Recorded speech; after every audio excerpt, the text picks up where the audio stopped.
Muy buenos días, bendiciones en esta mañana. Le damos gracias al Señor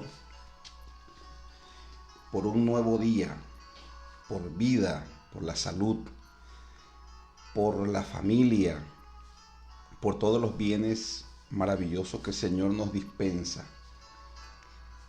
El Salmo 121 dice que el Señor es nuestro guardador. Él es nuestra sombra a nuestra mano derecha. Y qué lindo que esa promesa el Señor la cumple cada día, a cada momento.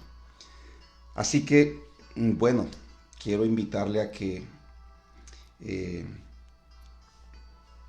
nos tomemos un par de minutos para agradecer a Dios por esa fidelidad. Agradecer al Señor por esa fidelidad. Allí donde usted está, incline su rostro y bendecimos el nombre de nuestro Padre Celestial. Mi Dios, aquí estamos en esta mañana una vez más delante de ti. Santificado sea tu nombre, Padre. Tu nombre es santo. Hoy nos acercamos confiados en que hallaremos gracia y hallaremos, Señor, provisión, hallaremos respuesta, hallaremos pan, el pan de vida. Tú has dicho que no solamente del pan vive el hombre, mas de toda palabra que sale de tu boca vivirá el hombre. Y en esta mañana, Padre, queremos darte gracias por tu palabra. Gracias por este tiempo, Señor, en el que nos permites orar, el que nos permites tener comunión, este tiempo en el que nos permites, Señor, recibir de tu palabra los desafíos que nos van a ayudar a crecer. Aquí están nuestras vidas en esta mañana, te las presentamos. Nuestra familia está delante de ti. Señor, hemos entendido que tú eres nuestro guardador, que eres nuestra sombra, nuestra mano derecha. Tu palabra dice que el ángel del Señor está alrededor de los que le temen y los defiende. Así que en esta mañana queremos darte gracias por esa protección que tú, Señor, has puesto sobre nuestras vidas. En el Salmo 91 dice tu palabra que el que habita al abrigo del Altísimo morará bajo la sombra del Omnipotente. Diré yo a Jehová, esperanza mía y castillo mío, mi Dios en quien confiaré. Él te librará del lazo del cazador y de la peste destructora, y debajo de sus alas estaremos seguros. Gracias, Señor. Gracias porque no temeremos el terror nocturno, ni la saeta que huele de día, ni la mortandad que en medio del día destruya. Gracias porque es tu promesa sobre nosotros, sobre nuestra casa, sobre los nuestros. Gracias, Padre, porque todas las cosas que nos sucedan nos ayudarán a bien. Gracias porque tú tienes el cuidado de nosotros. Muchas gracias. Hoy nos acercamos para agradecerte, Señor, y para descansar en tu presencia, porque en tu presencia, mi Dios, hay descanso, hay plenitud. Gracias. Aquí estamos, una vez más, hambrientos, sedientos de tu palabra. Queremos que tú nos enseñes, queremos que tú nos guíes, en el nombre de Jesús. Amén y amén. Gloria al Señor.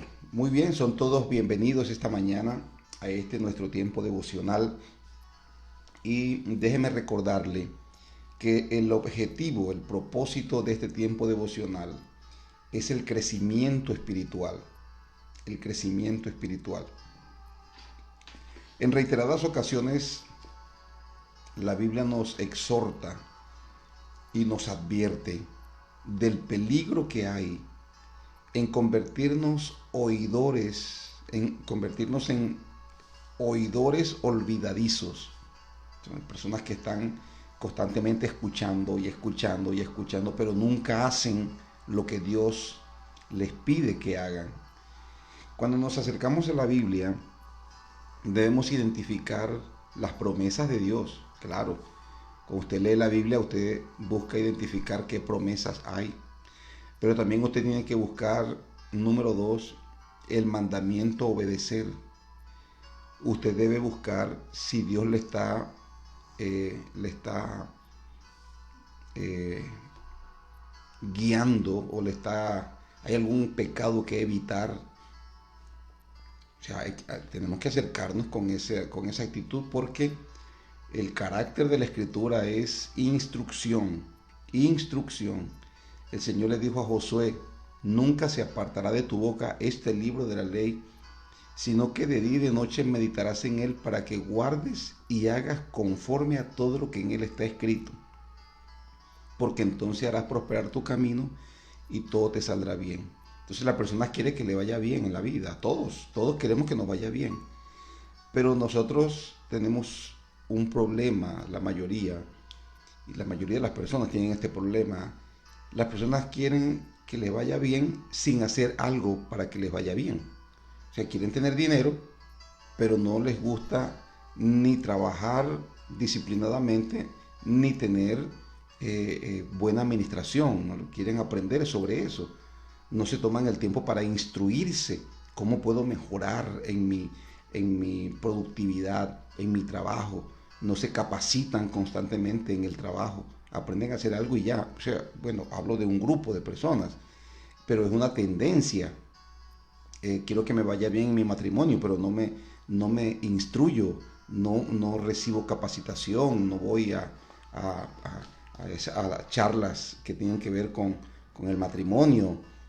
Yo quiero que me vaya bien, quiero que me vaya bien en las finanzas, pero no me educo, no recibo educación, no busco educación financiera.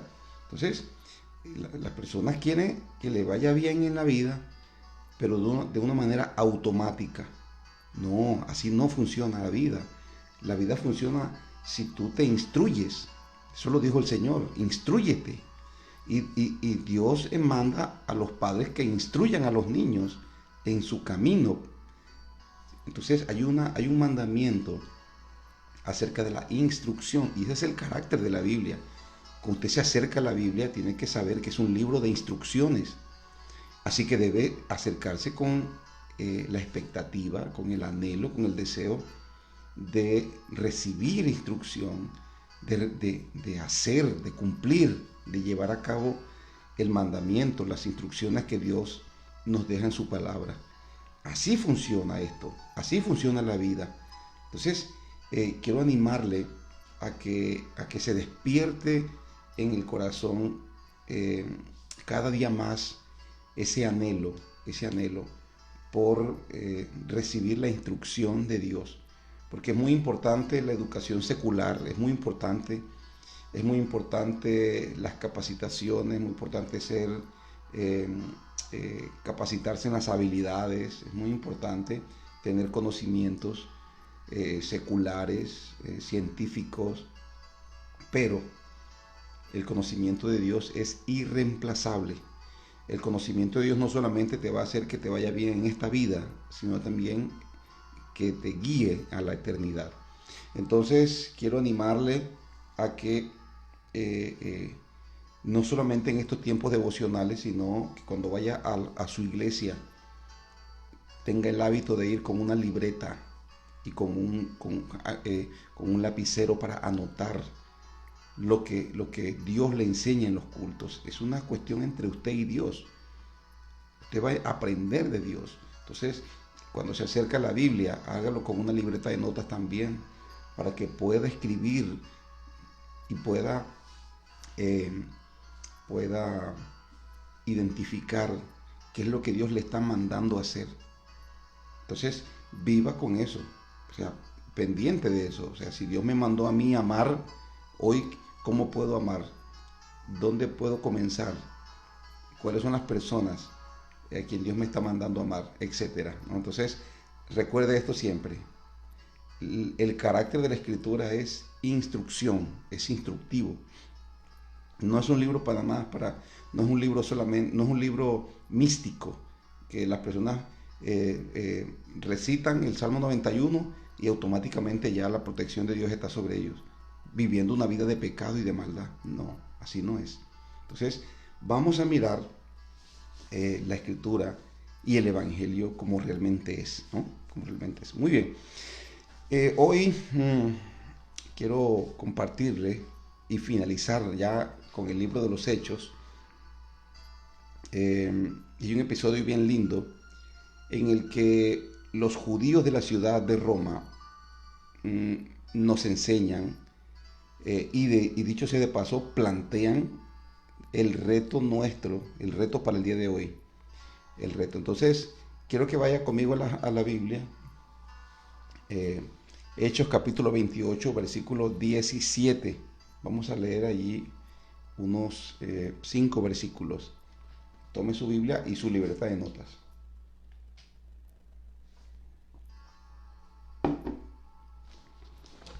Dice la palabra, y ya hoy vamos a finalizar, ya la próxima semana, con la ayuda del Señor, pues estaremos estudiando, o más bien estaremos buscando en otro libro de las Escrituras. Tenemos 66 libros para escoger. Estaremos leyendo otro libro de la Biblia para poder buscarlos o encontrar allí los desafíos que Dios nos pone para el crecimiento. Para el crecimiento. Así que lean la Escritura, por favor, en el capítulo 28 del libro de Hechos, en el versículo 17.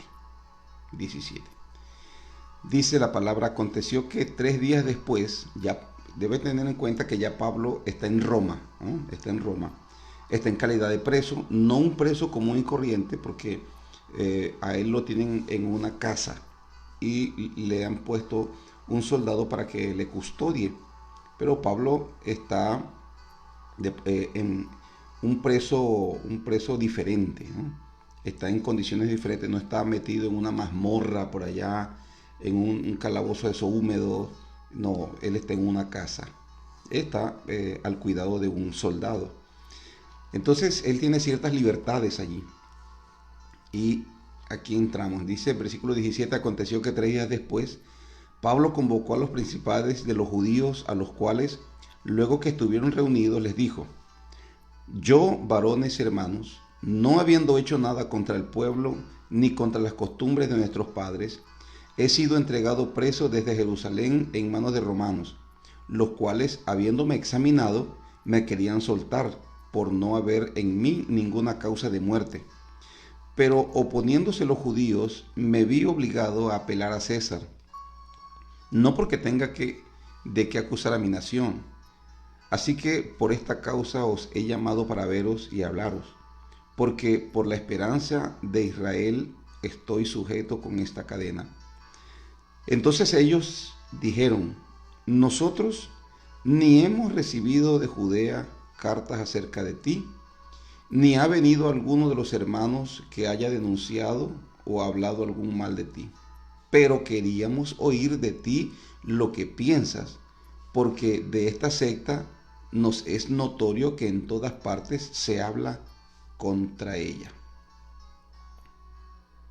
Entonces, habiendo señalado, versículo 23 dice: y habiéndole señalado un día, vinieron a él muchos de la posada, a los cuales les declaraba y les testificaba el reino de Dios desde la mañana hasta la tarde, persuadiéndoles acerca de Jesús, tanto por la ley de Moisés como por los profetas. Amén.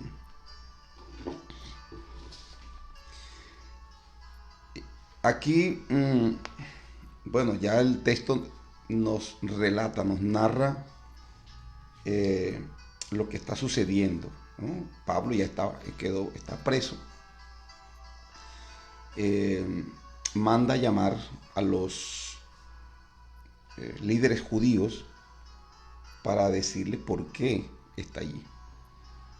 Y hábilmente el apóstol Pablo les explica que él no ha hecho nada contra el pueblo ni contra las costumbres, sino que está allí de una manera injusta, ¿no? Por decirlo de alguna manera, es lo que interpretamos.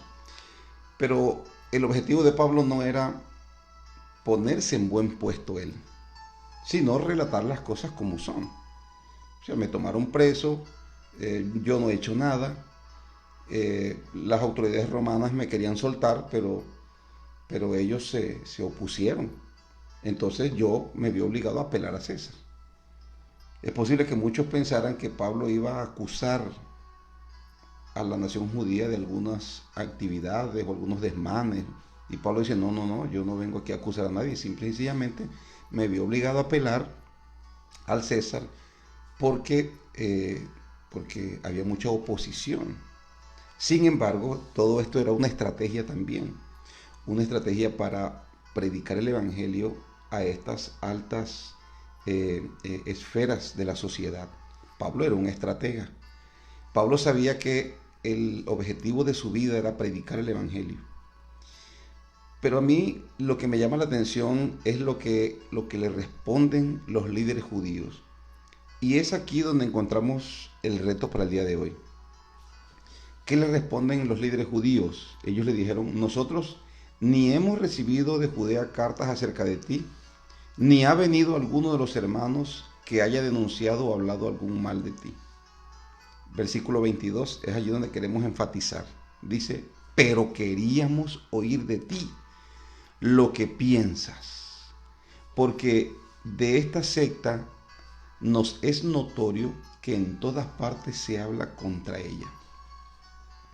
Cuando llegué a ese versículo, pensé en lo perjudicial, en lo dañino que son los rumores, que son los chismes. En la Biblia se nos advierte muchas veces acerca de no caer en ese pecado, porque es un pecado delante de Dios. ¿Sabía usted que los rumores, que los chismes son una de las 7 cosas que el Señor aborrece?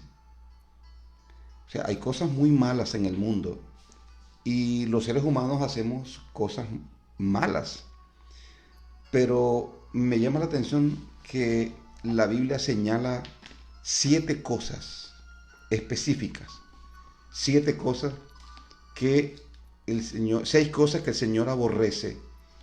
Y dice, y la séptima es una abominación para el alma de Dios.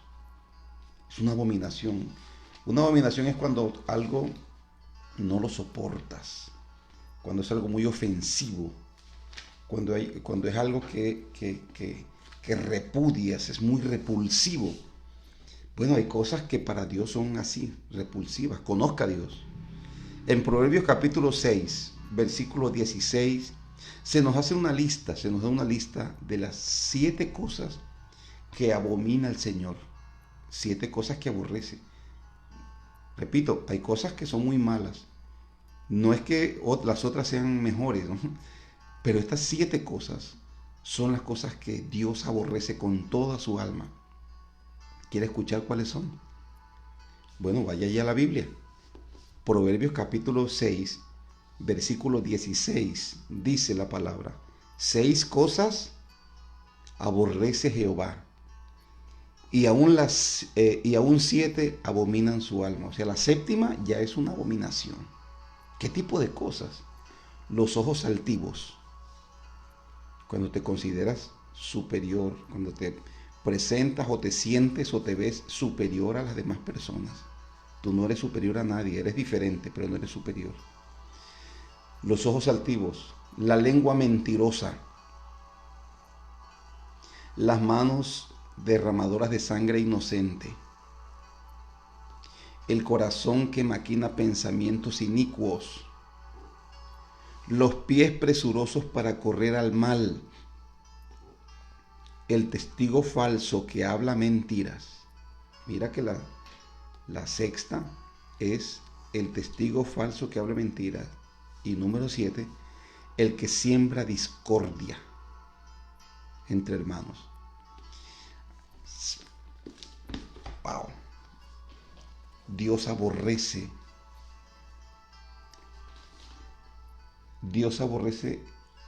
el testigo falso que habla mentiras. Dios aborrece el que siembra discordias. Y cuando leía este pasaje, el último pasaje de Hechos, no dejaba de pensar en ese texto, porque estos judíos, dice, hemos escuchado de esta secta. Cuando habla de la secta se está refiriendo al evangelio, ¿no? Porque desde la perspectiva judía, pues el evangelio es una secta. Obviamente que una secta el evangelio no es una secta, pero esa era la manera que tenían ellos de verla. Dice, nosotros queríamos oír de ti lo que tú piensas, porque de esta secta nos es notorio que en todas partes se habla contra ella. Es decir, que ellos habían escuchado acerca de el evangelio, de lo que se decía en contra del evangelio. Pero ellos dicen, y es lo que lo que nos reta a nosotros, dice, pero queríamos escucharlo de ti. Hay un proverbio que dice que el primero en presentar su causa parece justo hasta que viene su prójimo y le desmiente. Entonces, se ha escuchado, se han dicho muchas cosas del evangelio, pero estas personas dicen, no podemos creer lo que se dice hasta confirmar la información. Y esa actitud de ellos, esa actitud de estos judíos, nos reta a nosotros porque hoy en día es muy popular el chisme, es muy popular los rumores, son muy popular decir cosas sin confirmar la información. Nosotros no nos consta. De pronto leemos, vemos, escuchamos algo y lo damos por cierto inmediatamente, cuando debíamos tener una mente crítica. ¿Es cierto esto? ¿Está bien? Como dijo aquel filósofo, aquel sabio, ¿es cierto? ¿Es bueno lo que se habla? ¿Qué beneficio tendré yo y tendrán las personas al replicar este comentario? Entonces hay un filtro que debemos tener para ver, escuchar, porque hasta nuestros ojos nos pueden engañar en un momento dado y parecer que vemos algo cuando realmente no es así. Como en una ocasión un periodista le hizo un seguimiento a un gran predicador llamado Billy Graham. Él estaba en una ciudad que no era la de él, estaba en Europa, él vivía en los Estados Unidos. Y el periodista vio, oh sí, este es Billy Graham, el gran periodista. Y va con una mujer, con una chica, y la lleva tomada de la mano. Y comenzó a seguirlo, y comenzó a tomarle fotografías. Y se sentaron en un restaurante, y el hombre estaba la chica era muy hermosa, joven. Entonces lo que se pensó era que este evangelista se había ido de su ciudad y tenía una aventura en Europa. Y luego le hicieron una entrevista donde le sacaron todo eso, toda esa información. Y él dijo, sí señor, yo estuve allá y yo voy muy a menudo allá a esa ciudad a visitar a esa mujer, porque esa mujer es mi hija. Entonces ellos no habían caído en cuenta de eso. Lo que pensaron que el hombre de Dios iba a esa ciudad porque tenía una aventura. Entonces mira el daño, y usted es testigo del daño que hace los rumores, que hacen los chismes, que hacen la calumnia. Y no en vano la Escritura, y por eso creo yo, la Biblia es tan radical en cuanto al chisme. Es radical en cuanto a los rumores, en cuanto a los que siembran discordia. Es radical. Una de las 7 cosas que aborrece Dios es el que siembra discordia. Entonces el objetivo a veces de estos chismes es eso. El objetivo del chisme es diseminar, difundir información falsa para hacer daño a las personas, para hacer daño a la imagen de las personas. Y por eso es que Dios es tan radical en esto. Y por eso este es un pecado tan aborrecible para Dios. porque se hace con esa intención. Dice la Escritura que el que siembra discordia es una persona a quien Dios aborrece esa actitud, Dios aborrece esa práctica. Y lo que me llama a mí la atención es que estos líderes le dicen a Pablo, hemos escuchado el rumor, pero queremos confirmar la información. Y esa actitud es la que nos reta a nosotros el día de hoy. ¿Cuál es el reto? No creas a los rumores, no los repitas tampoco. Inevitablemente vas a escucharlo. Inevitablemente vas a escuchar rumores, vas a escuchar calumnias, vas a escuchar chismes. Pero, ¿qué es lo que haces con relación a eso? La Escritura nos manda a que no participemos en las obras infructuosas de las tinieblas, sino más bien las reprendamos. Que a veces nos da miedo y nos da pena decirle a un chismoso que eso es chisme y que es pecado y que no debe hacerlo y que uno no va a participar ahí. O sea, a veces a ciertos creyentes le da cierto como temor, le da cierto... O sea, tampoco vamos de una manera intransigente y áspera, a decirle esto a las personas que tienen ese hábito de estar esparciendo rumores, de estar diciendo chismes. Pero la palabra de Dios sí nos dice a nosotros que no participemos en las obras infructuosas de las tinieblas, sino más bien reprendámoslas. Entonces, cuando una persona viene a esparcir un chisme, un rumor, ¿cuál es mi actitud? ¿Qué es lo que yo debo hacer? Yo no debo creer eso. Y es posible que yo voy a escuchar, pero le voy a preguntar a la persona, ¿has confirmado? ¿Eres testigo presencial de lo que me dices?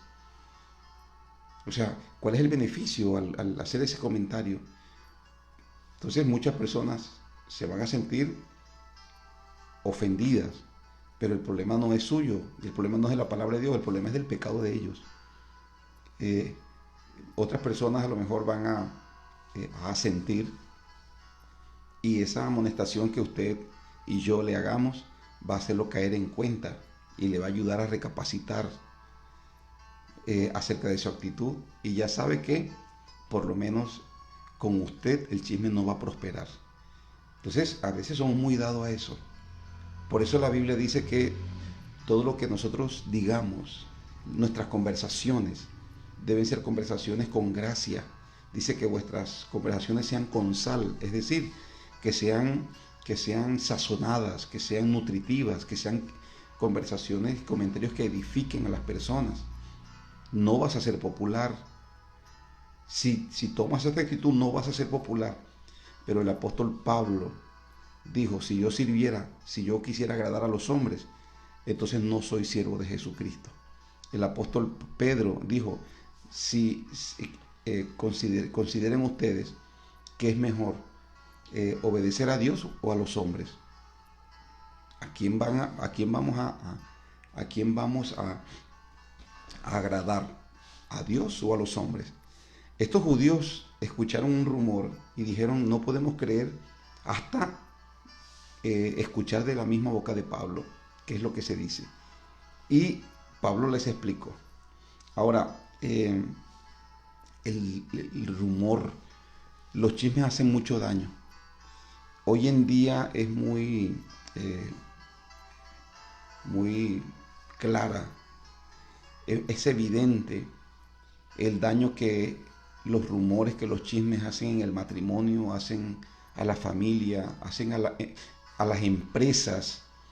Los empleados muchas veces, lamentablemente, y los pasillos de las empresas se convierten en eso, en corredores de chisme, hablando de cosas, hablando de la empresa, hablando del jefe, hablando del trabajador, hablando de la persona, y eso es un preludio de la ruina. Dios no está de acuerdo con eso. Dios no puede bendecir un lugar así. Dios no puede bendecir. Escuchen, porque esa es una de las 7 cosas que aborrece Dios. Entonces, si queremos prosperar, tenemos que sacar el chisme, sacar los rumores. Dice la Biblia, saca al chismoso y cesará la contienda.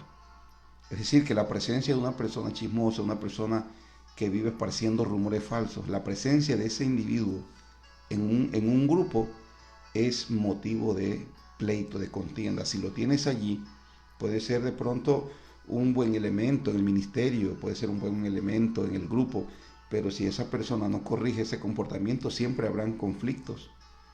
Es mejor, por muy bueno, por muy hábil que sea, hay que sacarle. Por mucha consideración que uno pueda tener con una persona, no puede tenerlo allí, a pesar de que sea una persona que ame estar esparciendo rumores. No podemos hacerlo. Entonces, bueno, si queremos prosperar en algo, por supuesto. Entonces, el chisme, los rumores hacen mucho daño. Mucho daño. ¿Qué nos manda a nosotros la Biblia a hacer? Lo que estos líderes hicieron. No crea los rumores, confirme la información. Escuche, pero no multiplique, no replique lo que escucha. Más bien, investigue si eso es cierto, si no es cierto. Muchas cosas hoy se dicen, muchas cosas se publican en las redes sociales. Que se murió fulano, bueno, etcétera. Hay una cantidad de cosas que se dicen. Y hay personas que viven del chisme. De hecho, hay hasta programas de televisión que viven del chisme. Eso es para que usted vea lo popular que es el chisme en esta sociedad, en esta generación, lo popular. Es decir, lo rentable que es. Pero será rentable para algunos. Pero para los hijos de Dios el chisme no es rentable. El chisme es sinónimo de fracaso. Los rumores es sinónimo de ruina para el reino de Dios, para los hijos de Dios. Así que saque el chismoso y cesará la contienda. De su vida, primeramente, si ahí de pronto tiene esa debilidad, bueno, levántese en el nombre del Señor y enfrente eso, saque eso de su vida. La Biblia dice que el chisme es como un bocado suave que penetra hasta el alma, pero cuando está ya en las entrañas, muerde como una víbora. Entonces, piensen lo nocivo del chisme. No acepte chismes y confirme la información. Ese es el reto que la palabra de Dios nos plantea en el día de hoy. Si te vienen a hablar mal de tu esposa, te vienen a hablar mal de tu esposo, te hablan mal de tus hijos, te hablan mal de la iglesia, te hablan mal del líder, te hablan mal del pastor, te hablan mal de tu jefe, te hablan mal de tu compañero de trabajo, de tu compañero de estudio, te hablan mal de tus vecinos. No crea todas las cosas. No crea todas las cosas. Confirme la información. Si tienes esa actitud, vas a ser un creyente saludable. Porque el chisme penetra el corazón de las personas para dañarlo. Entonces, de esa manera estás evitando consumir algo que te va a hacer daño. Vamos a orar en esta mañana y vamos a pedir la misericordia de Dios para los chismosos. Que Dios tenga misericordia de ellos. Porque ellos no saben lo que hacen. Están llamando la ruina y la miseria sobre sus vidas. Una persona chismosa es una persona insatisfecha, una persona amargada, una persona enferma emocionalmente. Vamos a que Dios tenga misericordia. Y si algo de eso hay en nosotros, vamos a dejarlo en el altar en esta mañana y vamos a levantarnos el día de hoy como personas nuevas, personas renovadas en el Señor. ¿Está de acuerdo con eso? Oramos a Dios. Padre, gracias te damos porque esta comunidad de judíos nos enseña hoy cómo tratar los rumores. No vamos a creerlos, vamos a confirmar la información. Dígale al Padre en esta mañana: Padre, yo te pido perdón por cada una de esas veces que yo he escuchado, he creído y he hecho comentarios. He multiplicado el chisme, los rumores. Perdóname, Padre. Perdóname, mi Dios. Tu palabra dice que el poder de la vida y la muerte están en la lengua. El que la ama comerá de sus frutos. Así que te pido en esta mañana, Padre, que tú, Señor, con tu sangre preciosa, limpies mi vida. Limpia, Señor, mi mente, mi corazón, mi ser de todo rumor y de todo chisme en el que yo haya participado. Hoy decido, dígale al Padre, hoy decido no participar en las obras infructuosas de las tinieblas, sino reprenderlas. Padre Celestial, de hoy en adelante nos levantamos con una actitud diferente hacia el chisme, hacia los rumores. En el nombre de Jesús, Padre Celestial, que todo lo que salga de mi boca en este día en adelante, desde este día en adelante, sean palabras de bien y no de mal, palabras de bendición, palabras que edifiquen, que sean cosas que yo sé, que yo he confirmado, que sean, Señor, palabras para edificar a los que me escuchan. En el nombre de Jesús oramos para que tengas misericordia de todas aquellas personas que tienen problemas con el chisme, con la calumnia, aquellos que siembran discordia entre hermanos, aquellos testigos falsos que hablan mentira. Ten misericordia de ellos, Señor. Ten misericordia de ellos. Ten misericordia de nuestra nación, de nuestra sociedad, Padre, porque aman el chisme, aman el rumor y con esa actitud te ofenden a ti, Señor. Mi Dios, que tu misericordia en este día les ayude a caer en cuenta de su error y que puedan, Padre, corregir sus vidas en el nombre de Jesús. Muchas gracias, Padre, por tu amor, por tu misericordia, en el nombre de Jesús. Amén y amén. Queridos, queridas, manténgase aparte, alejado, manténgase a salvo de los rumores y del chisme. No participe de las obras infructuosas de las tinieblas, sino más bien repréndalas en el nombre del Señor. Que Dios le bendiga. Sé que Dios va a estar con usted y que Dios le va a usar poderosamente. Y esa forma de rechazar el chisme va a ayudar a las personas a ser más conscientes de lo que dicen. Que Dios le bendiga el día de hoy y que le prospere en este propósito.